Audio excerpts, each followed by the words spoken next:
যুদ্ধের পরিস্থিতি? Russia Ukraine না, একেবারে না। ইরান ইসরায়েল না, তাহলে কোন দুটো দেশ? কম্বোডিয়া এবং থাইল্যান্ড। কম্বোডিয়া এবং থাইল্যান্ডের মধ্যে যুদ্ধের পরিস্থিতি। কম্বোডিয়ায় রকেট হানা থাইল্যান্ড। হঠাৎ করে কম্বোডিয়া থাইল্যান্ডের মধ্যে যুদ্ধ পরিস্থিতি কেন? ঠিক কি হলো? এই যুদ্ধ আবহের কারণটা ঠিক কি? আমরা সেই সমস্ত বিষয় নিয়ে জানাবো, তবে তার আগে ছবি দেখুন। দেখতেই পাচ্ছেন কি পরিস্থিতি এই মুহূর্তে। কম্বোডিয়া এবং থাইল্যান্ডের মধ্যে যুদ্ধ পরিস্থিতি। ঠিক কি হলো এই দুই দেশের মধ্যে?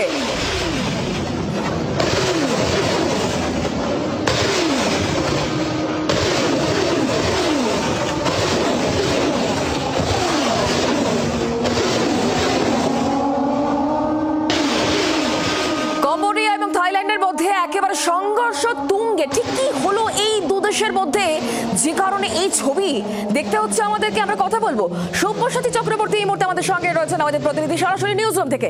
সব্যসাচী, হঠাৎ করে কম্বোডিয়া থাইল্যান্ড কি এমন হলো এই দু দেশের মধ্যে?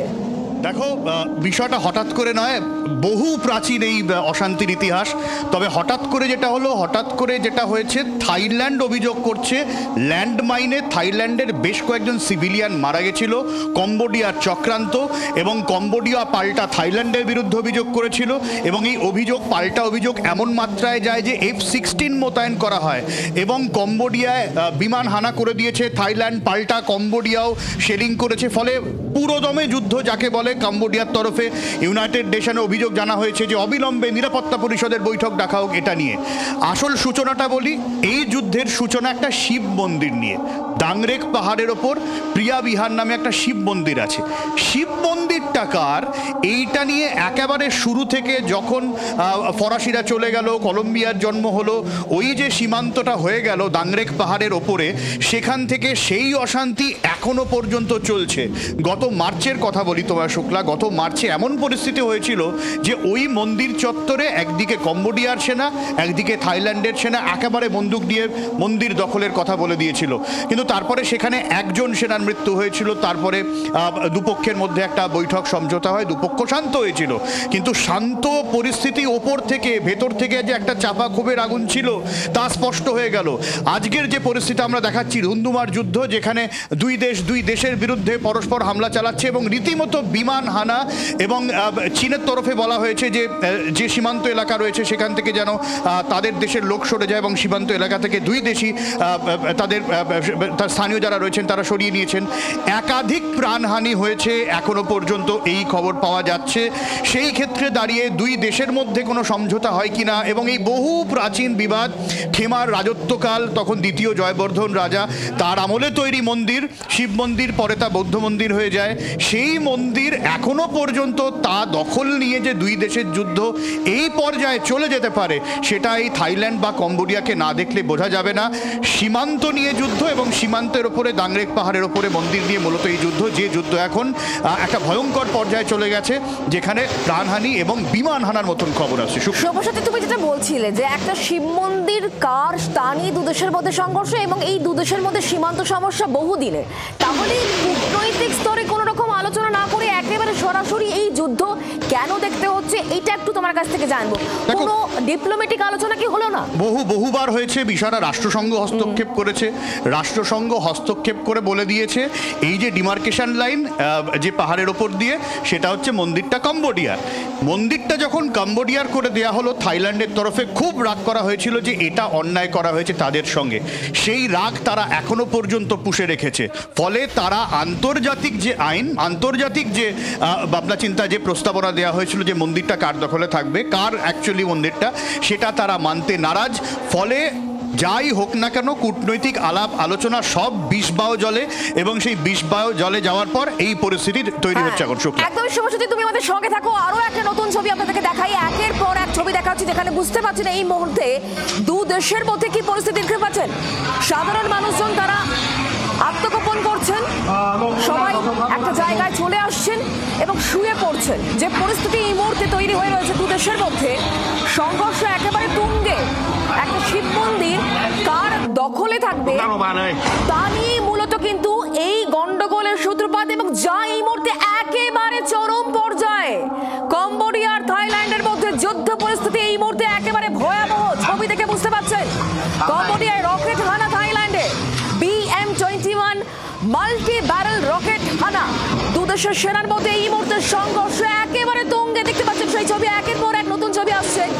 যে ছবি এই মুহূর্তে দেখতে পাচ্ছেন জি 24 ঘন্টায়, এই মুহূর্তে যে ছবি আমরা দেখতে পাচ্ছি সব্যসাচী, যুদ্ধ এই মুহূর্তে একেবারে চরম পর্যায়ে। আশঙ্কা কি করা হচ্ছে, এই যুদ্ধ তার মানে দীর্ঘস্থায়ী হবে?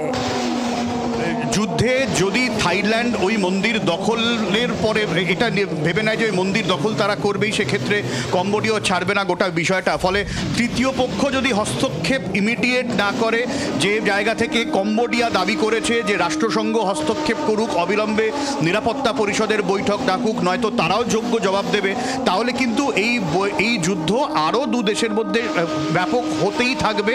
কারণ বিমান হানার মতন ঘটনা ঘটেছে, যেরকম বললাম F-16 মোতায়েন করেছে। আমরা যে ছবি দেখাচ্ছি সেখানে এই বিস্ফোরণে অন্তত বেশ কিছু প্রাণহানি হয়েছেন, প্রচুর সাধারণ মানুষের মৃত্যু হয়েছে।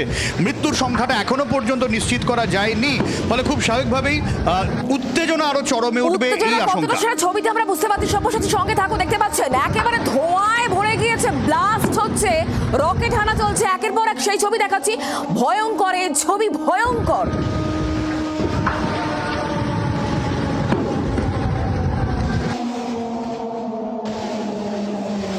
সাধারণ মানুষ ভীত সন্ত্রস্ত, খুব স্বাভাবিক। একটা ছবি দেখেই বোঝা যাচ্ছে যে এই মুহূর্তে দু দেশের মধ্যে উত্তেজনা কোন পর্যায়ে রয়েছে, কোন পর্যায়ে এই মুহূর্তে এই যুদ্ধের পরিস্থিতি ভয়ঙ্কর থেকে ভয়ঙ্কর হচ্ছে, এটা কিন্তু বোঝা যাচ্ছে এই ছবিগুলো দেখে।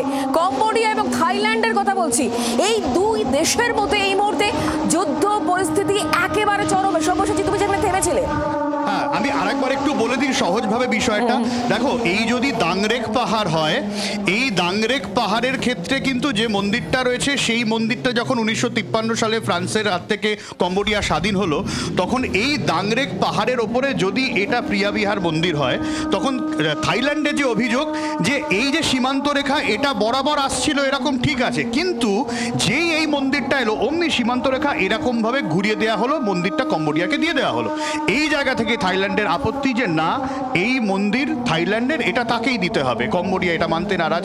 যেরকম বললাম যে আন্তর্জাতিক স্তরে বিষয়টা গিয়েছে, রাষ্ট্রসংঘের তরফেও একই কথা বলা হয়েছে, কিন্তু থাইল্যান্ডের এইবারের অভিযোগ যে ল্যান্ডমাইন পেতে রাখা হয়েছিল এবং সেই ল্যান্ডমাইনে তাদের বেশ কয়েকজন মৃত্যু হয়েছে, 8 বছরে এক শিশুও মৃত্যু হয়েছে, এমনটাই থাইল্যান্ডের তরফে দাবি।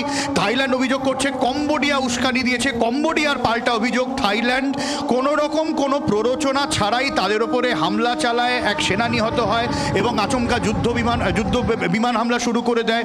দুই দেশের তরফেই সেই কারণে শেলিং শুরু হয়েছে এবং দুই দেশের তরফেই পুরোদমে যুদ্ধ বলা চলে। শুক্লা, তাহলে এই যে পরিস্থিতি আমরা দেখতে পাচ্ছি, একটা সামান্য বিষয়, যদি আমরা সামান্য বিষয় ধরি, একটা শিব মন্দির, সেটা কার দখলে থাকবে তা নিয়ে যখন এই চরম পরিস্থিতি, এই চরম পরিস্থিতিতে এবার কি হস্তক্ষেপ করবে রাষ্ট্রপুঞ্জ? দেখো, প্রথমত শুক্লা, সামান্য বিষয় আমরা বলছি বটে, কিন্তু এটা কিন্তু যথেষ্ট ওই অঞ্চলের কাছে আবেগের জায়গা। এই মন্দির যথেষ্ট আবেগের জায়গা, কারণ যেরকম বললাম যে খেমার রাজত্বকাল এবং সেই খেমার রাজাদের আমলে পুরো যে ওই জায়গাটা, কম্বোডিয়া বলো, থাইল্যান্ড বলো, ভিয়েতনাম বলো, এই যে গোটা বিষয়টা, তাদের কিন্তু যে আবেগ ছিল, যে বৌদ্ধ ধর্মের প্রচার এবং হিন্দু ধর্ম, সেই হিন্দু ধর্মকে কোণঠাসা করে বৌদ্ধ ধর্মের প্রচার হতে থাকে। এই শিব মন্দির যেমন হিন্দু মন্দির ছিল, পরে তা বৌদ্ধ মন্দির হয়ে যায়। ফলে ওই মন্দির কিন্তু একটা আবেগের জায়গা, ওই এলাকাটা একটা আবেগের জায়গা। ফলে সেই দুই দেশের আবেগ যখন এক জায়গায় মিশে গেছে, তখন সেই আবেগ কার দখলে থাকবে তাই নিয়ে যুদ্ধটা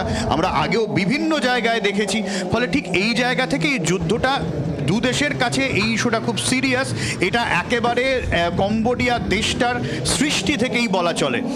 ফলে দীর্ঘদিনের এই অশান্তি, সেটা অশান্তিটা থেকে গিয়েছে, দুই দেশের জায়গা ছাড়তে নারাজ। তাহলে কি সব্যসাচী এই বিষয়টাকে এই জায়গায় দাঁড়াচ্ছে, মানে গোটা বিশ্ব জুড়ে যেভাবে একটা যুদ্ধ পরিস্থিতি, বিভিন্ন জায়গার ছবি তো আমরা বিগত বেশ কয়েক মাস ধরে দেখতে পাচ্ছিলাম, তো যেটা দিয়ে আমি শুরুও করেছিলাম, যা যা চলছে এই মুহূর্তে গোটা বিশ্ব জুড়ে, সেটাই কি কম্বোডিয়া বা থাইল্যান্ডকে ট্রিগার করলো?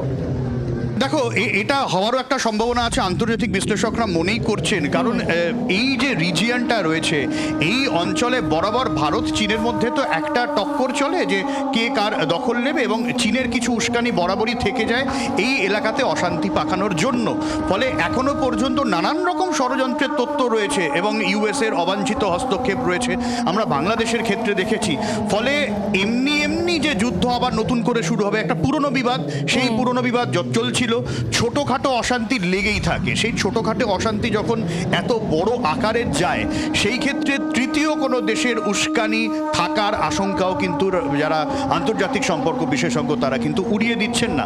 ফলে ঠিক এই জায়গা থেকেই তৃতীয় পক্ষ মানে রাষ্ট্রসংঘের হস্তক্ষেপ চাইছে কলম্বিয়া, যেখানে ইমিডিয়েট তারা নিরাপত্তা পরিষদের বৈঠক রাখার কথা বলছেন যাতে এই যুদ্ধের পরিস্থিতি শান্ত হয়। কিন্তু ততক্ষণ পর্যন্ত কিন্তু যুদ্ধের আকার প্রকার আরও বাড়তে থাকবে বলেই আশঙ্কা। শুক্লা, ধন্যবাদ শুভসচী আমাদের সঙ্গে সরাসরি থাকার জন্য। যে ছবি এই মুহূর্তে আপনারা দেখতে পাচ্ছেন, একেবারে টাটকা ছবি দেখতে পাচ্ছেন, এটা হচ্ছে কম্বোডিয়া এবং থাইল্যান্ডের মধ্যে যুদ্ধের যে পরিস্থিতি এই মুহূর্তে কতটা ভয়ঙ্কর আকার ধারণ করেছে সেই ছবি এই মুহূর্তে দেখতে পাচ্ছেন জি 24 ঘন্টায়।